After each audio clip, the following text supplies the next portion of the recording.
পঞ্চম শ্রেণীর শিক্ষার্থীদের জন্য শতকরা অধ্যায়ের পৃষ্ঠা 92-এর 2 নং প্রশ্নের সমাধান। 2 নং প্রশ্ন বলছে নিচের শতকরাগুলোকে সাধারণ ও দশমিক ভগ্নাংশে প্রকাশ করি। তো এখানে রয়েছে প্রথমটি রয়েছে 80%। তো 80%কে যদি আমরা প্রথমে সাধারণ ভগ্নাংশে প্রকাশ করি তাহলে পার্সেন্টের জন্য আমাদের হরে হয়ে যাবে 100 এবং লবে হবে পার্সেন্ট উঠে যে সংখ্যাটি হয় এটি হচ্ছে 80। এভাবে লিখে তারপর আমরা দশমিক ভগ্নাংশে নিব। দশমিক ভগ্নাংশে নেওয়ার জন্য এখানে হরে 1 দিয়ে যতগুলো শূন্য থাকবে ডান দিক থেকে লবের মধ্যে ডান দিক থেকে তত অঙ্ক বামে গিয়ে দশমিক দিলেই হয়ে যাবে। তো এখানে রয়েছে একটি শূন্য দুইটি শূন্য, তাই আমরা ডান দিক থেকে 1 অঙ্ক 2 অঙ্ক বামে এসে দশমিক দিব এবং একটি শূন্য দিয়ে পূরণ করে দিব। তাহলে এটি হচ্ছে 0.8। এবার দেখব 74% সমান কি আসে। তো পার্সেন্টের জন্য ঠিক একইভাবে আমরা এখানে দিব হরে 100 এবং লবে দিব শুধু 74। এখন আমরা দেখি দশমিকে কত আসে। দশমিকে 1 অঙ্ক 2 অঙ্ক ডান দিক থেকে বামে এসে দশমিক দিয়ে দিব, তারপর একটি শূন্য দিয়ে দিব। এটির উত্তর হবে 0.74 এবং সাধারণ ভগ্নাংশটি হলো 100/74। এবার 81%কে দেখব। 81%-এর পার্সেন্টের জন্য আমরা দিব 100 নিচে এবং 81 লিখে দিব উপরে। তো দশমিক ভগ্নাংশ হবে ডান দিক থেকে 1 অঙ্ক 2 অঙ্ক বামে এসে দশমিক তারপরে একটি শূন্য। পৃষ্ঠা 93-এর সমাধান। এখানে বলছে নিচের ভগ্নাংশগুলোকে পার্সেন্ট ব্যবহার করে প্রকাশ করি। তো পার্সেন্ট ব্যবহার করার জন্য ভগ্নাংশের আমাদের হর হতে হবে 100। প্রথমটি 100 রয়েছে হরে, তাহলে আমরা সরাসরি লবটিকে পার্সেন্ট দিয়ে দিলেই হয়ে যাবে। এখানে হবে 34%। এবার রয়েছে 50/27। তো এটিকে আমাদের হরে 100 বানাতে হবে। হরে 100 বানানোর জন্য 50কে আমরা 2 দিয়ে গুণ দিব এবং যেহেতু আমরা হরে 2 দিয়ে গুণ দিয়েছি লবেও 2 দিয়ে গুণ দিতে হবে। সমান নিচে হয়ে যাবে 50×2 100 এবং উপরে হয়ে যাবে 27×2 54। তো এটির উত্তর হবে, যেহেতু হর হয়ে গেছে 100 তাই আমরা এখানে 54% লিখে দিতে পারবো, 54%। এইবার এটিকে 3 নঙে রয়েছে 20/26। তো ঠিক একইভাবে 20কে আমরা যদি 5 দিয়ে গুণ করি তাহলে কিন্তু 100 হয় এবং 26কেও 5 দিয়ে গুণ দিতে হবে। 26 গুণ 5 অর্থাৎ একই সংখ্যা দ্বারা লব এবং হরকে গুণ দিতে হবে। তো এখানে 5 20 হয়ে যাবে 100 এবং এখানে 5×6 = 0, হাতে আছে 3, 5×2 10 আর 3 হবে 13, 130। তো এটির হর হয়েছে 100, তাই আমরা লিখতে পারি যে লবের যে সংখ্যাটি রয়েছে এটিকে পার্সেন্ট দিয়ে লিখে নিব, অর্থাৎ 130%।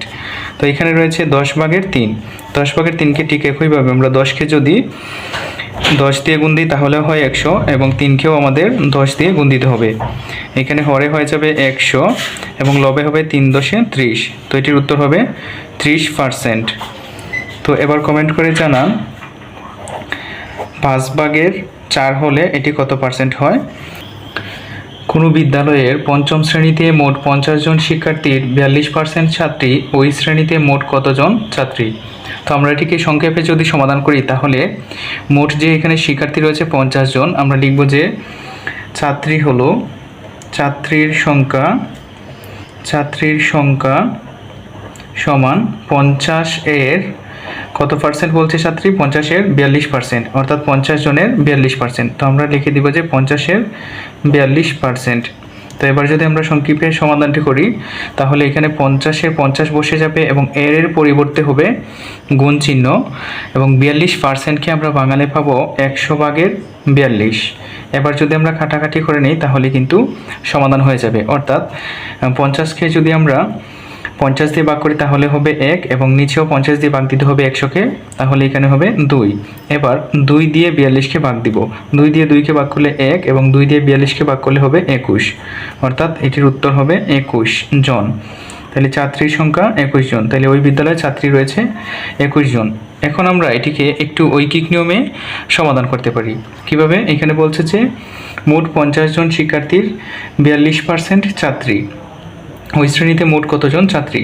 তাহলে 42% অর্থাৎ কি বোঝায়, 100 জনের 42 জন ছাত্রী। তাইলে আমরা লিখতে পারি যে, যদি আমরা এইভাবে লিখি যে আবার অর্থাৎ আরেকভাবে সমাধান, তো লিখব যে 100 জনের মধ্যে ছাত্রীর সংখ্যা কতজন, 42 জন। যেহেতু 42% বলছে তাহলে আমরা লিখব 42 জন। এবার বের করব যে একজনের মধ্যে ছাত্রীর সংখ্যা কত। সুতরাং একজনের মধ্যে ছাত্রীর সংখ্যা সমান 42কে 100 দিয়ে ভাগ হয়ে যাবে। উপরে হবে 42 এবং নিচে হবে 100, এত জন। আমরা এইভাবেই রাখবো ভগ্নাংশ আকারে। তারপর বলছে যে ওই শ্রেণীতে মোট কতজন, তাইলে 50 জনের মধ্যে কতজন ছাত্রী রয়েছে এটা বের করবো। তাহলে সুতরাং 50 জনের মধ্যে ছাত্রীর সংখ্যা সমান, তাইলে 42, একজনের মধ্যে ছাত্রীর সংখ্যা হচ্ছে 100 ভাগের 42। এই 100 ভাগের 42কে আমরা 50 দিয়ে গুণ করে দিব, তাহলে 50 জনের মধ্যে কতজন ছাত্রী এটা বের হবে। ঠিক একইভাবে আমরা যদি কাটাকাটি করি, তাহলে এই 50কে যদি 50 দিয়ে ভাগ করি তাহলে হয় 1, এবং 100কে 50 দিয়ে ভাগ দিতে হবে, এখানে হবে 2। এবার 2 দিয়ে 42কে কাটলে এখানে হয় 21, অর্থাৎ ভাগ দিলে, তাহলে এখানে সমান হবে 21 জন। একই উত্তর আসবে দুই ক্ষেত্রেই। তো যে কোনোভাবে আমরা সমাধানটি করতে পারি। পৃষ্ঠা 94 এর 3 নং প্রশ্নের সমাধান। 3 নং প্রশ্নে বলছে সুখীপুর গ্রামের মোট জনসংখ্যা 1280 জন, তার মধ্যে 80% লোক কৃষিজীবী। প্রথম প্রশ্নে বলছে কৃষিজীবী লোকের সংখ্যা নির্ণয় করি। তো আমরা প্রথম প্রশ্নটি সমাধান করি। তো বলছে এখানে 80% লোক কৃষিজীবী। কতজনের 80%? মোট 1280 জনের। তো 80% যেহেতু, আমরা ঐকিক নিয়মে সমাধান করলে লিখতে পারি যে 100 জনের মধ্যে 80 জন লোক কৃষিজীবী। 100 জনের মধ্যে যেহেতু 80% বলছে, আমরা 80 জন লিখব। 100 জনের মধ্যে, অর্থাৎ 80% দ্বারা মূলত এটি বোঝা যে 100 জনের মধ্যে কতজন রয়েছে। তাহলে 100 জনের মধ্যে 80 জন কৃষিজীবী। 80 জন কৃষিজীবী। তো এবার বের করব যে একজনের মধ্যে কতজন কৃষিজীবী লিখব। সুতরাং একজনের মধ্যে কৃষিজীবী কি হবে, এখানে 80 হবে। তাহলে 80 হবে উপরে এবং 100 হয়ে যাবে নিচে, এতজন কৃষিজীবী, অর্থাৎ 100 ভাগের 80 জন। এখন বলছে যে 1280 জনের মধ্যে কতজন লিখব। সুতরাং 1280 জনের মধ্যে সমান কৃষিজীবী কতজন আসে দেখি। এখানে 100 ভাগের 80কে আমরা যদি 1280 দিয়ে গুণ দিই তাহলে কিন্তু বের হবে আমাদের 1280 জনের মধ্যে কতজন কৃষিজীবী। এত জন লিখে দিব, জন। কৃষিজীবী লিখলে হবে এখানে কৃষিজীবী। এবার আমরা কাটাকাটি করে দেখি কত আসে। তো এখানে আমরা নিচে 10 এবং উপরে 10 কাটতে পারি, তারপর নিচে আরেক 0, উপরে আরেক 0, অর্থাৎ এটা গুণ রয়েছে, উপরেটার সাথে গুণ বোঝায়। তো এখানে কত পেলাম, এখানে রয়েছে 8 এবং এখানে রয়েছে 128। তাহলে 8 গুণন 128 আমরা যদি গুণ করি তাহলেই বের হয়ে যাবে এত জন। সমান 8 এবং 128 গুণ করলে কত হয়, 8 8 64, 4 হাতে আছে 6, 8 2 16, 16 আর 6 হচ্ছে 22, 22 হবে 2, হাতে আছে 2, 8 একে 8 আর 2 হচ্ছে 10, অর্থাৎ 1280 জনের মধ্যে 1024 জনই হচ্ছে কৃষিজীবী। এত জন কৃষিজীবী। তাহলে আমরা পেয়ে গেলাম যে ওই গ্রামে কৃষিজীবী লোকের সংখ্যা কত, 1024 জন। আমরা লিখতে পারি যে ওই গ্রামে কৃষিজীবী লোকের সংখ্যা, কৃষিজীবী লোক কতজন, 1024 জন। 1024 জন হবে কৃষিজীবী। তো দ্বিতীয় প্রশ্নে বলছে কৃষিজীবী নয় এমন লোকের সংখ্যা নির্ণয় করি। তাহলে মোট লোক রয়েছে কতজন, 1280 জন। এই 1280 থেকে যদি আমরা কৃষিজীবী লোকের সংখ্যাটি বিয়োগ করে দেই তাহলেই কিন্তু বের হবে যে কৃষিজীবী নয় কতজন। তো লিখব যে ক হতে পাই কৃষিজীবী লোকের সংখ্যা 1024। ক হতে পাই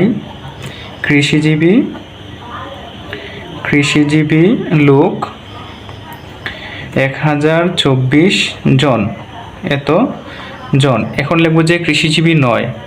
সুতরাং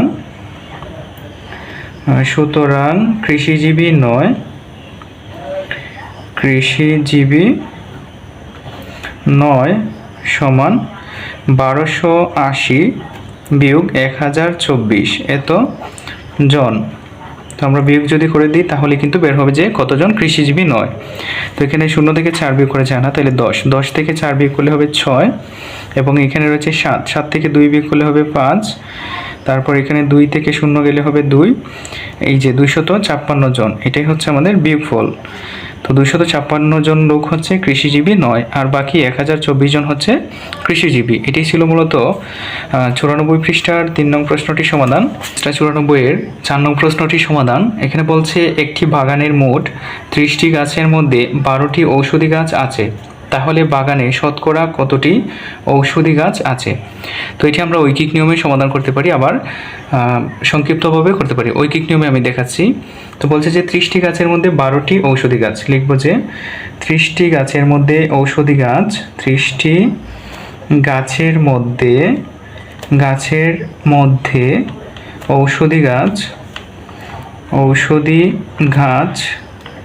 ঔষধি গাছ কয়টি? 12টি। এইভাবে লিখবো, ঔষধি গাছ হচ্ছে 12টি। এবার বের করবো যে একটি গাছের মধ্যে কয়টি, লিখবো সুতরাং একটি গাছের মধ্যে ঔষধি গাছ সমান, তাহলে একটি গাছের মধ্যে কতটি ঔষধি গাছ হবে? এটি হবে এই যে 12 এখানে রয়েছে, এটা উপরে যাবে এবং 30 নিচে চলে আসবে, অর্থাৎ 30 দ্বারা 12কে ভাগ করলেই একটি গাছের মধ্যে কয়টি ঔষধি গাছ এটা বের হয়। তারপর বলছে তাহলে বাগানে শতকরা কতটি ঔষধি গাছ? শতকরা যেহেতু বলছে আমরা 100টির মধ্যে কয়টি ঔষধি গাছ এটা বের করতে হবে। তাই আমরা লিখব সুতরাং 100টি গাছের মধ্যে, 100টি বের করা মানে হচ্ছে শতকরা, বা 100টিতে কয়টি ঔষধি গাছ সমান এই যে একটি গাছের মধ্যে ঔষধি গাছ যেটা ভগ্নাংশটা বের হয়েছে, এই ভগ্নাংশটাকে আমরা 100 দিয়ে গুণ দিয়ে দিব, তাইলেই বের হবে যে শতকরা কতটি সমান। আমরা এবার গুণ করে দিই। তাহলে এখানে একটা শূন্য এবং এখানে একটা শূন্য কাটা যায়, উপরে একটা শূন্য নিচে একটা শূন্য কাটা যায়, তারপর 3 দিয়ে 12কে ভাগ দিয়ে দিব। 3 দিয়ে 12কে ভাগ করলে হয় 4, এখানে লিখবো 4। তাহলে উপরে হলো 4 গুণ 10, তাহলে 4 গুণ 10 এতটি সমান 4 10 40টি, অর্থাৎ ওই বাগানে শতকরা 40টি হচ্ছে ঔষধি গাছ। আমরা লিখবো যে সুতরাং শতকরা 40টি ঔষধি গাছ রয়েছে বা গাছ আছে। এটাই হচ্ছে উত্তর হবে 40টিও দিতে পারি, আবার 40%ও আমরা দিতে পারি, যেহেতু শতকরা তাই আমরা লিখব 40%। এটি হচ্ছে মূলত 4 নং প্রশ্নটির সমাধান। 94-এর 4 নংয়ের খালিঘরগুলো সমাধান। তো প্রথম খালিঘরটিতে বলছে 25 লিটার 50 লিটারের %। তো 25 লিটার 50 লিটারের কত পার্সেন্ট এটা আমরা বের করব। তাহলে বলছে যে 50 লিটারের %। তাহলে আমরা একটা নিয়ম হচ্ছে যার বলবে, অর্থাৎ মোট যে অংশটুকু থাকবে এটা লিখব 50 গুণন পার্সেন্টটা দিব। এখানে পার্সেন্টটিতে খালি ঘর রয়েছে, তাই আমরা দিতে পারি যে ক পার্সেন্ট সমান, উত্তরটি কত? 25 লিটার সমান 25, এখানে দিব 25। এই যে এটিকে পার্সেন্ট করলে 25 আসে। এবার দেখি ক এর মানটি কত আসে। তো আমরা এটিকে লিখতে পারি বা 50 গুণন ক পার্সেন্টকে আমরা কি লিখতে পারি? 100 ভাগের পার্সেন্টকে ভাঙালে 100 ভাগের ক আসে, ক সমান 25। এইভাবে করে আমরা সমাধান করতে পারি। আচ্ছা, তারপর এই যে এখানে 50 রয়েছে, এই 50টি রয়েছে গুণ আকারে, আমরা এইদিকে যদি নেই ভাগ হয়ে যাবে, এটি হবে। অথবা আমরা যদি কাটাকাটি করে নিই, এখানে 50কে 50 দিয়ে ভাগ করলে 1 এবং নিচে রয়েছে 100, 100কেও 50 দিয়ে ভাগ দিতে হবে, তাহলে হবে 2। তাহলে 2 ভাগের ক সমান কত হলো? 25। বা এবার রয়েছে এখানে গুণ, এখানে রয়েছে ভাগ, 2 রয়েছে ভাগে, তাহলে ক সমান লিখব 2 বাম দিকে রয়েছে ভাগ আকারে, ডান দিকে গিয়ে হয়ে যাবে কি? গুণ। 25 গুণ 2 সমান 25 দিয়ে কত? 50। এত 50%, আমরা এইভাবে পার্সেন্ট দিয়ে দেবো। উত্তরটি কত হলো? 50। তাহলে এখানে খালি করে হবে 50%। আচ্ছা, এটির একটি শর্টকাট নিয়মও আছে, যেটি হচ্ছে বলছে 25 লিটার 50 লিটারের কত পার্সেন্ট। তাহলে যে মোট অংশটা থাকবে 50, এটির যদি অর্ধেক বলে যে কত পার্সেন্ট, তাহলে আমরা সরাসরি 50 দিতে পারি। এই যে এখানে 50-এর অর্ধেক হচ্ছে 25, তাই এখানে আমরা লিখে দিতে পারি 50%। তো এবার দেখি 2 নং প্রশ্নটি। 2 নং প্রশ্নে বলছে যে 120 কিলোগ্রামের 20% হলো ড্যাশ। তাহলে 120 কিলোগ্রামের বলছে, তাহলে 120 লিখব। এর বলছে এই যে 120 কিলোগ্রামের, তাহলে এর পরিবর্তে গুণ চিহ্ন 20%, এই যে 20% দিব। এটির রেজাল্ট দেখি কত আসে। তাহলে 120 গুণ 20%কে বাঙালি হবে 100 ভাগের 20। এবার আমরা কাটাকাটি করে নিব। এখানে নিচে যদি 1 শূন্য কাটি, উপরে 1 শূন্য, তারপর নিচে আরেক শূন্য, উপরের আরেক শূন্য, সমান সমান 12 গুণ 2 থাকছে, তাহলে 12 গুণ 2 সমান হবে 24, তাহলে এটি হবে 24 কিলোগ্রাম। অর্থাৎ 120 কিলোগ্রামের 20% হলো 24 কিলোগ্রাম। এবার লাস্ট প্রশ্নটি, 16 জন লোক হলো ড্যাশ জন লোকের 32%, তাহলে কতজন লোকের 32% 16? তো আমরা ধরে নিই যে খালি গড়ের 32% 16, খালি গড় এর, তাহলে খালি গড় এর পরিবর্তে গুণ চিহ্ন এবং 32%, এই যে 32% সমান 16। এখন আমরা হিসাব করব যে খালি গড় সমান কত হয়। এই যে বা এটা হচ্ছে 1 নং আর এটা হচ্ছে 3 নং, এখানে 3 নং। আচ্ছা, এখন খালি গড়ের মানটা বের করব, যেহেতু খালি গড় থাকবে বামে, তারপর গুণ, আমরা পার্সেন্টকে ভাঙিয়ে নিই প্রথমে, তাইলে হবে 100/32 সমান 16। এখানে আমি জায়গা হচ্ছে না, এখানে লিখে নিচ্ছি বা, তাহলে খালি গড় বামে থাকবে সমান সমান এই যে 100/32, এখানে রয়েছে গুণ চিহ্ন দিয়ে যুক্ত, যখন ডানে যাবে এটি হয়ে যাবে 16 ভাগ 100/32, 100/32। তাহলে এটিকে কিভাবে ভাঙা যায়, সমান সমান, আমরা খালি গড় দিব না বামের, তাহলে এখানে লিখতে পারি 16, তারপর ভাগের পরিবর্তে আমরা দিব গুণ চিহ্ন এবং এই ভগ্নাংশটা উল্টে যাবে, 100 চলে যাবে উপরে এবং 32 চলে আসবে নিচে। এবার কাটাকাটি করে নিব, 16কে 16 দিয়ে ভাগ করলে 1 এবং 16 দিয়ে 32কে ভাগ করলে হবে 2। এখন 2 দিয়ে আবার 100কে ভাগ করলে হবে 50, তো এটির উত্তর হবে 50। অর্থাৎ 16 জন লোক হলো 50 জন লোকের 32%। এটি ছিল মূলত খালিগড়গুলোর সমাধান। এর পৃষ্ঠা 94 এর 4 নং প্রশ্নটির সমাধান। এখানে বলছে একটি বাগানের মোট 30টি গাছের মধ্যে 12টি ঔষধি গাছ আছে, তাহলে বাগানে শতকরা কতটি ঔষধি গাছ আছে? তো এটি আমরা ঐকিক নিয়মে সমাধান করতে পারি, আবার সংক্ষিপ্তভাবে করতে পারি। ঐকিক নিয়মে আমি দেখাচ্ছি। তো বলছে যে 30টি গাছের মধ্যে 12টি ঔষধি গাছ, লিখব যে 30টি গাছের মধ্যে ঔষধি গাছ, 30টি গাছের মধ্যে ঔষধি গাছ, ঔষধি গাছ কয়টি? 12টি, এইভাবে লিখবো। ঔষধি গাছ হচ্ছে 12টি। এবার বের করবো যে একটি গাছের মধ্যে কয়টি, লিখবো সুতরাং একটি গাছের মধ্যে ঔষধি গাছ সমান, তাহলে একটি গাছের মধ্যে কতটি ঔষধি গাছ হবে? এটি হবে এই যে 12 এখানে রয়েছে, এটা উপরে যাবে এবং 30 নিচে চলে আসবে, অর্থাৎ 30 দ্বারা 12কে ভাগ করলেই একটি গাছের মধ্যে কয়টি ঔষধি গাছ এটা বের হয়। তারপর বলছে তাহলে বাগানে শতকরা কতটি ঔষধি গাছ? শতকরা যেহেতু বলছে আমরা 100টির মধ্যে কয়টি ঔষধি গাছ এটা বের করতে হবে, তাই আমরা লিখব সুতরাং 100টি গাছের মধ্যে, 100টি বের করা মানে হচ্ছে শতকরা, বা 100টিতে কয়টি ঔষধি গাছ সমান, এই যে একটি গাছের মধ্যে ঔষধি গাছ যেটা ভগ্নাংশটা বের হয়েছে, এই ভগ্নাংশটাকে আমরা 100 দিয়ে গুণ দিয়ে দিব, তাইলেই বের হবে যে শতকরা কতটি সমান। আমরা এবার গুণ করে দিই, তাহলে এখানে একটা শূন্য এবং এখানে একটা শূন্য কাটা যায়, উপরে একটা শূন্য নিচে একটা শূন্য কাটা যায়, তারপর 3 দিয়ে 12কে ভাগ দিয়ে দিব, 3 দিয়ে 12কে ভাগ করলে হয় 4, এখানে লিখবো 4, তাহলে উপরে হলো 4 গুণ 10, তাহলে 4 গুণ 10 এতটি সমান সমান 4 10 40টি, অর্থাৎ ওই বাগানে শতকরা 40টি হচ্ছে ঔষধি গাছ। আমরা লিখবো যে সুতরাং শতকরা 40টি ঔষধি গাছ, 40টি ঔষধি গাছ রয়েছে বা গাছ আছে, এটাই হচ্ছে উত্তর। উত্তর হবে 40টিও দিতে পারি, আবার 40%ও আমরা দিতে পারি, যেহেতু শতকরা, তাই আমরা লিখব 40%। এটি হচ্ছে মূলত 4 নং প্রশ্নটির সমাধান। ফুলকুড়ি গ্রামের গত বছর জনসংখ্যা ছিল 2800 জন। এবছর মোট জনসংখ্যার 3% বৃদ্ধি পেলে বর্তমান জনসংখ্যা কত? তো এই প্রশ্নটিকে আমরা শর্টকাট ওয়েতে সমাধান করতে পারি, আবার ঐকিক নিয়মেও করতে পারি, দুইভাবে আমি দেখাবো। তো বলছে যে মোট জনসংখ্যার অর্থাৎ 2800 জনের 3% বৃদ্ধি পেয়েছে, তো ওই জন্য আমরা লিখব 3% সমান, প্রথমে 3%কে ভেঙে নিব, 3% সমান হচ্ছে 100/3।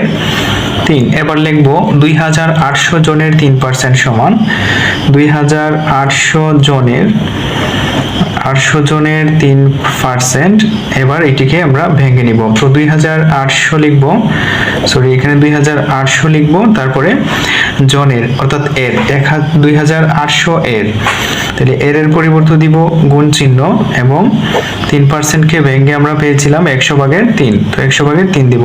এখন যদি কাটাকাটি করে নিই তাহলেই কিন্তু বের হয়ে যাবে যে জনসংখ্যা কতজন বৃদ্ধি পেয়েছে। তো 100 দিয়ে আমরা 2800কে যদি ভাগ দিই তাহলে হয় 28 এবং 3 গুণ দিয়ে দিব। 3 8 24 4, হাতে আছে 2, 3 2 6 আর 2 হচ্ছে 8, অর্থাৎ 84 জন। অর্থাৎ মোট জনসংখ্যা বৃদ্ধি পেয়েছে, অর্থাৎ মোট জনসংখ্যার মধ্যে বৃদ্ধি পেয়েছে হচ্ছে 84 জন। এখন 84 জন এবং পূর্বে যে 2800 জন ছিল, মোট কতজন হয়? তো আমরা লিখব যে বর্তমান জনসংখ্যা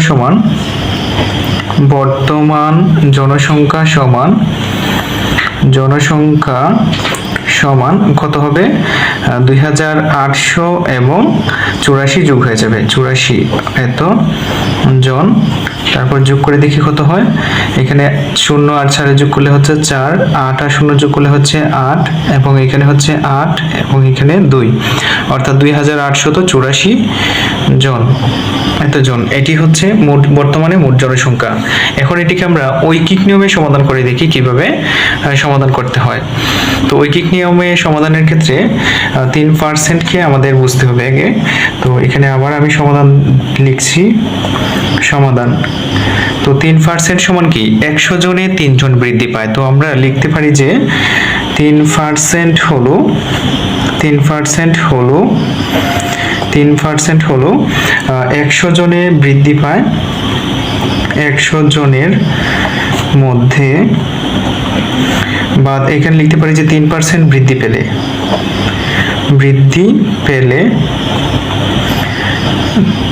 3% বৃদ্ধি পেলে, ওকে, 3% বৃদ্ধি পেলে। তো এখন লিখব যে 100 জনের মধ্যে বৃদ্ধি পায় 3 জন। 100 জনে বা 100 জনের মধ্যে বৃদ্ধি পায় কতজন? 3 জন। বৃদ্ধি পায় 3 জন। এখন বের করবো যে 1 জনের মধ্যে, সুতরাং 1 জনের মধ্যে বৃদ্ধি পায় সমান 1 জনে কতজন বৃদ্ধি পায়? 100/3 জন। 1 জনে বৃদ্ধি পায় 100/3 জন। তো আমরা এবার লিখবো যে মোট জনসংখ্যার মধ্যে কতজন বৃদ্ধি পেল? 2800 জন।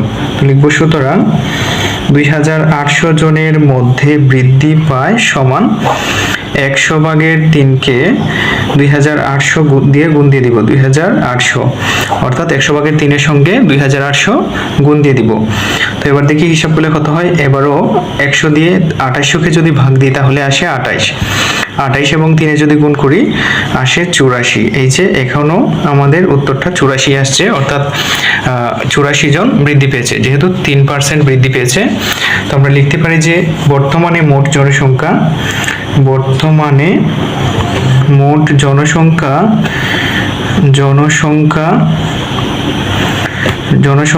সমান, আগে ছিল 2800 জন, এবার যোগ হবে 84 জন, তো সমান হবে 2884 জন। এটি হচ্ছে আমাদের অঙ্কটির সমাধান ঐকিক নিয়মে, এবং এটি হচ্ছে সংক্ষিপ্ত নিয়মে।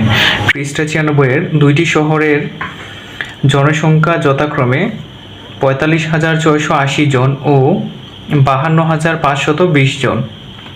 একটি শুমারিতে দেখা গেল ওই 2টি শহরে স্বাক্ষর মানুষের সংখ্যা যথাক্রমে 34,260 জন ও 36,764 জন। শতকরা হিসেবে কোন শহরের স্বাক্ষর মানুষের সংখ্যা বেশি? তো এই অঙ্কটি 2টা ধাপে সমাধান হবে। প্রথম শহরের ক্ষেত্রে হিসাব হবে একটা, এবং দ্বিতীয় শহরের ক্ষেত্রে হিসাব হবে আরেকটা।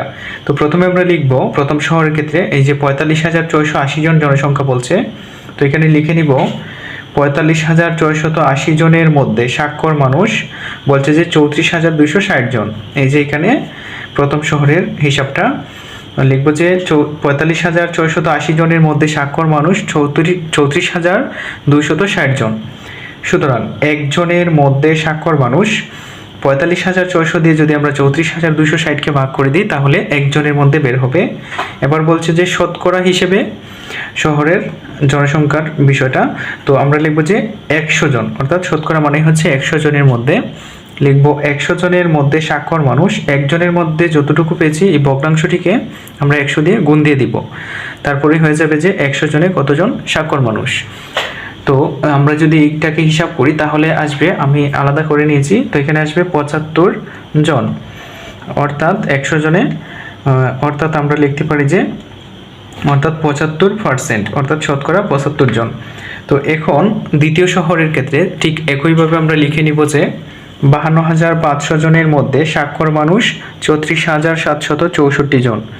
সুতরাং একজনের মধ্যে এই যে 34,764কে 52,520 দিয়ে ভাগ দিয়ে দিব, তারপরে লিখব যে 100 জনের মধ্যে একজনে যতজন পেয়েছি ভগ্নাংশটি এটিকে আমরা 100 দিয়ে গুণ দিয়ে দিব, তাহলেই বের হবে 100 জনের মধ্যে কতজন দ্বিতীয় শহরের ক্ষেত্রে। তো এটির উত্তর হবে 70 এত জন, অর্থাৎ 70%। তো আমরা লিখতে পারি অর্থাৎ 70%, 100 জনের মধ্যে 70 জন হচ্ছে গিয়ে স্বাক্ষর মানুষ। তো এখন এখানে বের হয়েছে আমাদের 70% এবং এইটাতে বের হয়েছে 75%।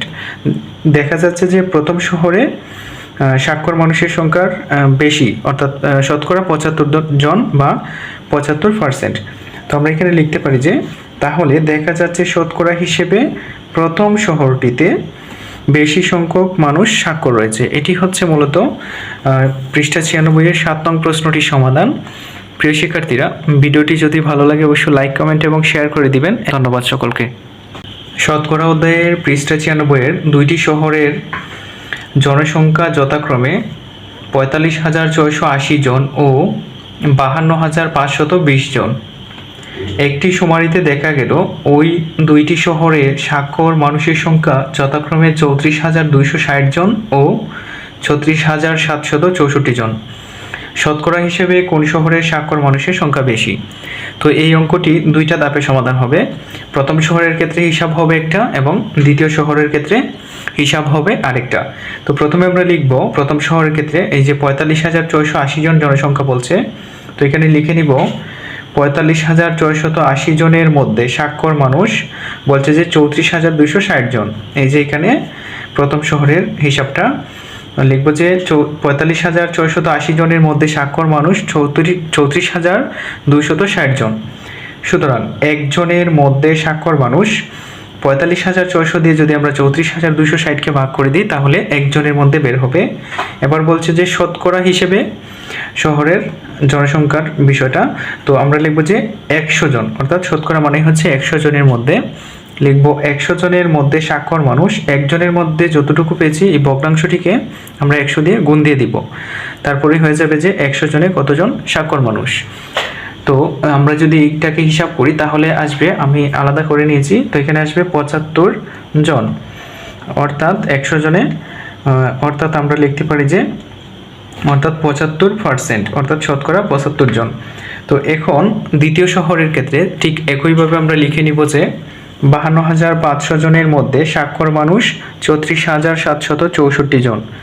সুতরাং একজনের মধ্যে এই যে 34,764কে 52,520 দিয়ে ভাগ দিয়ে দিব, তারপরে লিখব যে 100 জনের মধ্যে একজনে যতজন পেয়েছি ভগ্নাংশটি এটিকে আমরা 100 দিয়ে গুণ দিয়ে দিব, তাহলেই বের হবে 100 জনের মধ্যে কতজন দ্বিতীয় শহরের ক্ষেত্রে। তো এটির উত্তর হবে 70 এত জন, অর্থাৎ 70%। তো আমরা লিখতে পারি অর্থাৎ 70%, 100 জনের মধ্যে 70 জন হচ্ছে গিয়ে স্বাক্ষর মানুষ। তো এখন এখানে বের হয়েছে আমাদের 70% এবং এইটাতে বের হয়েছে 75%। দেখা যাচ্ছে যে প্রথম শহরে স্বাক্ষর মানুষের সংখ্যার বেশি, অর্থাৎ শতকরা 75 জন বা 75%। তো আমরা এখানে লিখতে পারি যে তাহলে দেখা যাচ্ছে শতকরা হিসেবে প্রথম শহরটিতে বেশি সংখ্যক মানুষ স্বাক্ষর রয়েছে। এটি হচ্ছে মূলত পৃষ্ঠা 96 এর 7 নং প্রশ্নটির সমাধান। প্রিয় শিক্ষার্থীরা, ভিডিওটি যদি ভালো লাগে অবশ্যই লাইক, কমেন্ট এবং শেয়ার করে দিবেন। ধন্যবাদ সকলকে।